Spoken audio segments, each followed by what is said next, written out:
Jonas Biliūnas. Parsapnį. Atguliau į lovą. Kūnas buvo pailsęs nuo silpno valgio ir dienos darbo. Galva sunkiai ir apsvaiginta rūpesniais ir neišrištais klausimais, kurie kaip tyčia lindo į galvą.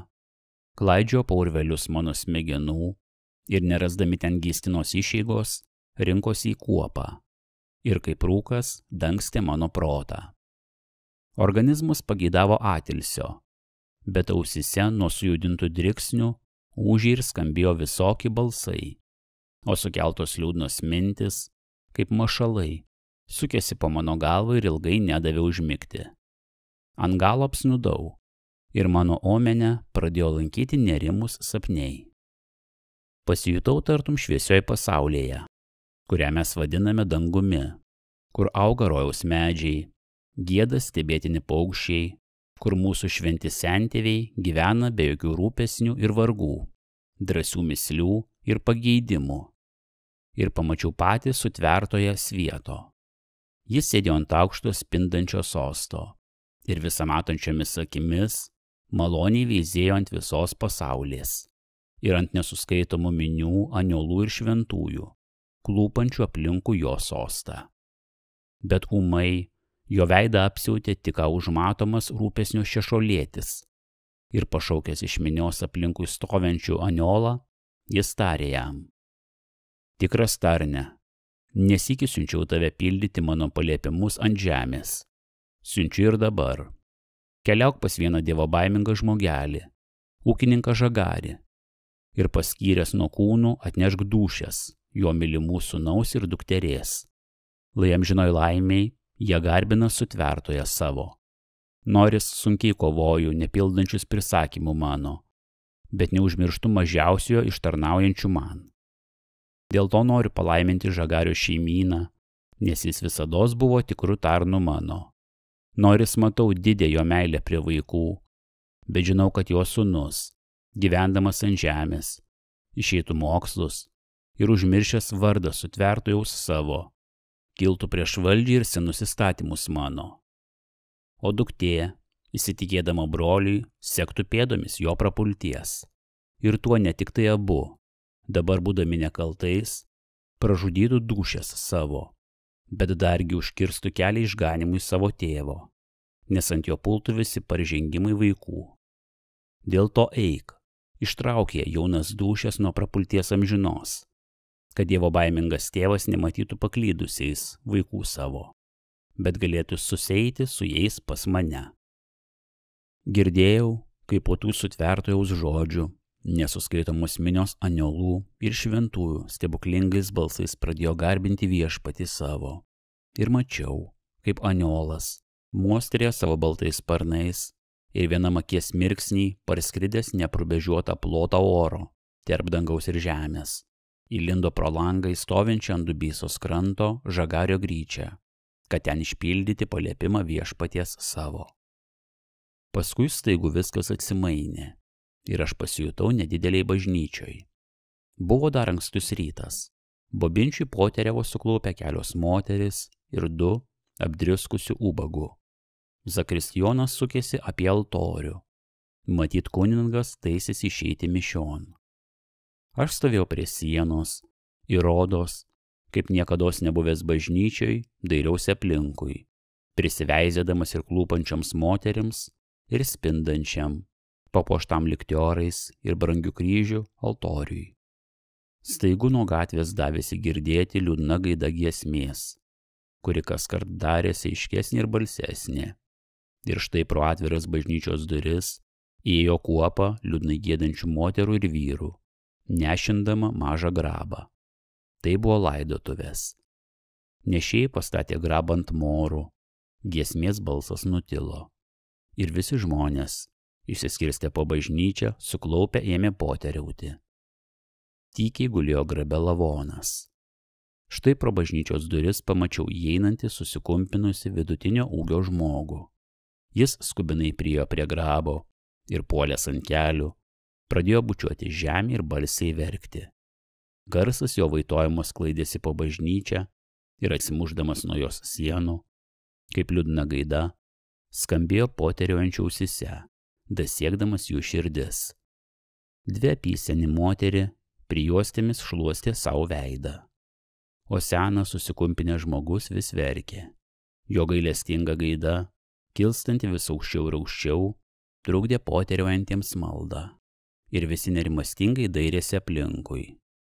Du vyriškų priėjo prie vaitojančio žmogaus ir ramiai prikalbinėdami stengėsi išvesti jį laukan. Bet jis išspruko jiem iš rankų, pribėgo prie altoriaus ir parpuolęs ant veido suriko, apsvaigintas nuo ištiktos nelaimės. Dieve, nepasigailėčiau paskutinį 100 rublių tau atiduoti, kad tik tai sugrąžintum man sūnų. Viename užkampy, kažin kas susijuokė, bet tuojaus nutilo. Tik tai girdėjosi pridvėsinta žmogaus rauda. Ant visų veidų matėsi nusiminimas, išgastis. Nekurios moteris dievobaimingai lingavo savo baltomis galvomis. Vaitojantis žmogus skubinai išvedė iš bažnyčios. Mačiau skausmais išvagotą jo veidą, pabalusias išverstas akis. Jaučiau dejavimus jo širdies. Girdėjau, kaip užkimusiu, pridvėsintų balsu jis sakė: O Dieve, Dieve! Kas nelaimingas? Mislijau stovėdamas. Tai Žagaris, nabašninko tėvas, tarė tylom iš užpakalio, lyg žinodamas mano mislį, negirdėtas man balsas. Aš atsigręžiau. Šalip manęs stovėjo nepažįstamas galingas žmogus, labai aukštas, rūstaus rimto veido, su pailga kuprota nose ir ilgais juodais plaukais. Jo juodos, kaip angliai, akys degė narsumu ir su pasididžiavimu veizėjo aplinkui. Veidas jo buvo šviesus ir spindantis. Drabužių jokių neturėjo. Kam taip skaudžiai nubaudė Dievas, tvirtai tikinti Žagarį, pratariau aš rimtam galiūnui. Tai ne Dievo kaltis, atsakė jis. Kaip tai? Nusistebėjau. Aš pats mačiau, kaip Dievas siuntė aniolą nužudyti Žagario vaikus. Tai vaisius tavo ligotų minčių, atrėmė jis vėl. Tavo paties išsvajotas ligos paveikslas. Tas vaikas numirė nuo raupų ligos, tarpe jūsų pačių gimusios. Ir jūs tik tai per savo silpnumą ieškote viskam priežasties svetur. Kaltinate Dievą teisybės ir proto. Tu sakai, tvirtai tikinti Žagaris, traukė jis toliaus. Abejoju, negali būti tvirtais netikėjime, nes savo darbuose silpni žmonės, kurie nesuprasdami savo spėkų, laukia laimės iš svetur, o nežino, kad ta laimė slepiasi ir gyvuoja jų pačių dvasioje, kurie viską, ir laimę, ir meilę, ir dangų, perka, arba tikisi nupirkti už pinigus taip pat, kaip tas nelaimingas dievobaimingas Žagaris, norintis nelaimėje už pinigus išpirkti nuo Dievo savo vaikus. Dėl ko jūs, kalbėjo atsigręždamas prie manęs galiūnas, laukiate visko nuo kitų, o net kreipiate atidos ant savo įpatos, kur yra tiek užsislėpusios energijos ir spėkų, kur galite atrasti tikrą šaltinį laimės. Pažinę savo dvasiškas spėkas, atmestumėte jūs savo pačių išsvajotas šmėklas ir ligotas mintis. Supratę savo galią, sunaudotumėte ją įgijimui tarpe žmonių visuotinės laimės. Turėtumėte tvirtą tikėjimą ir pasivedimą savo darbuose ir tikrai pažintumėte Dievą, teisybės, proto ir lygybės. Dabargi jūs esate tik tai save mylinčiais silpnais egoistais, kurie nelaimėje mindo kojomis tuos, prieš kuriuos neseniai dar drebėjo ir meldėsi.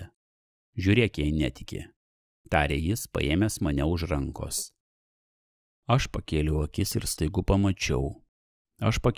ir staigu pamačiau, kad jau nebe bažnyčiai mes esame, bet Žagario gryčioj. Ant lovos gulėjo baltai aptaisytas lavonas mažos mergikės, kurią apsikabinusi graudžiai verkė apysenį moteriškė. Čia pat prie lovos sėdėjo dar 3 moteris ir prijuostėmi šluostė savo veidus. Gryčia buvo tuščia, bet štai atsidaro duris ir įeina tėvas Žagaris, tik tai ką sūnų palaidojęs. Jodų vaiku staigu apsirgo rauplėmis, sūnus pasimirė, bet ant duktės pasveikimo tėvas turėjo dar viltį. Dabar išvydęs jau lavoną, sukokė kaip akmeniu prislėgtas ir puolė prie dukters. Paskui staigu atsikėlė ir kaip pablūdęs pradėjo bėgioti po gryčią. Mačiau, kaip jis draskė nuo sienų paveikslų šventųjų ir miniojo juos po kojų. Girdėjau, kaip jis vaitojo, užkimusi ir pridvėsintų balsų kartodamas: Viešpatie, kaip tu man, taip ir aš tau. Mačiau, kaip nutvėręs iš pasolio kirvį, išbėgo pro duris į lauką ir pradėjo kapoti stovintį arti kryžių, vis kartodamas užkimusiu balsu: Viešpatie, kaip tu man, taip ir aš tau. Girdėjau, kaip kryžius su triukšmu krito ant žemės ir kaip žagaris, voliodamasis po kiemą ir draskydamas savo plaukus, lyg kaukdams vaitojo. Ir vėl staigu viskas atsimainė. Aš ėjau su rimtu galiūnu keliu. Jis žengė labai greitai ir aš kaip mažas vaikas tik spėjau paskui jį bėgti. Matai dabar tvirtumą jūsų tikėjimo, kalbėjo galiūnas. Tas dėl to, kad jūs nesitikit patys savo ir tik tai nuo kitų laukiate laimės. Nesliejate, kad geri daiktai pareina nuo geros, o blogi nuo piktos dvasios. Tuo tarpu, kad jūs patys esate valdonais savo būvio. Patys gimdote vaisius savo pasielgimų. Tik tai nemokate naudotis iš savo dvasiškų spėkų. Neištraukite jų aikštėn, bet slepiate gilmiai savo nuverktos įpatos nuo jūsų pačių akių. Kiek jūs sunešat aukų savo kvailumui, savo silpnai dvasiai?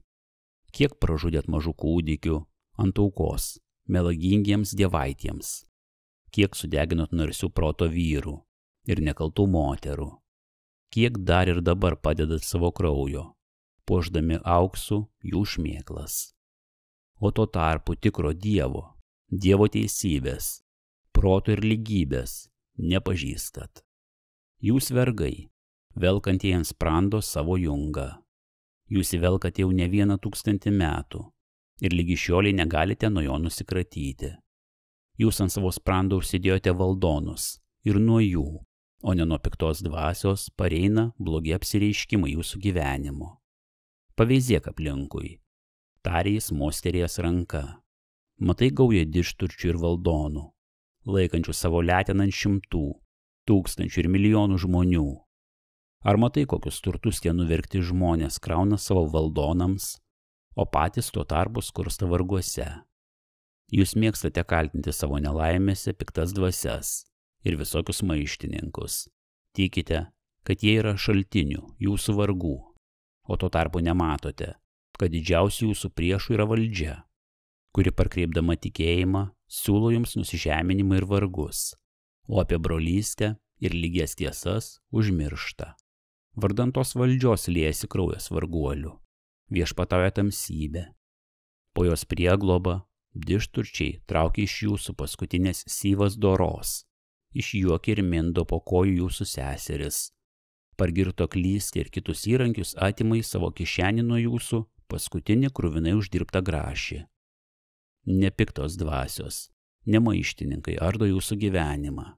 Ne jie uždėjo jums jungą ant sprando, bet to šmėklos, kurias garbinimu jūs patys išmislijote.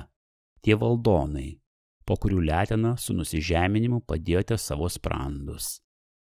Teisybė, maištininkai priešai valdonų, kurie skriaudžia ir vergia žmonės.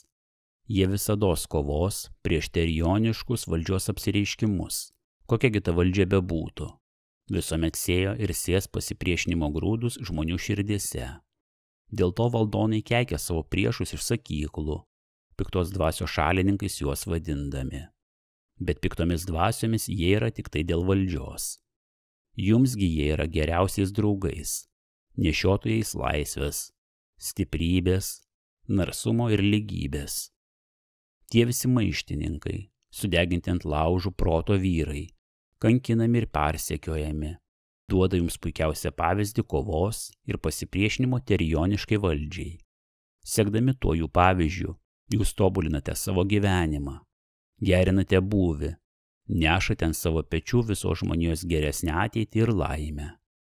Tik tai eikite tuo keliu, numetę šmėklas ir terionus nuo savo sprando, o ištraukę aikštėn savo spėkas, sadarą ir broliškus jausmus, tada greitai dasieksite laimės, įgysite tvirtą tikėjimą, turėsite visi vienodą teisingą Dievą.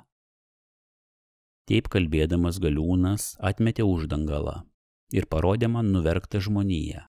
Mačiau vaitojančius vergus, aukaujamus melagingiems dievaitėms kūdikius, deginamus ant laužo proto vyrus ir moteris, kovojančius tarp savęs brolius ir per valdžios prispirimą liejančius kraują savo artimo.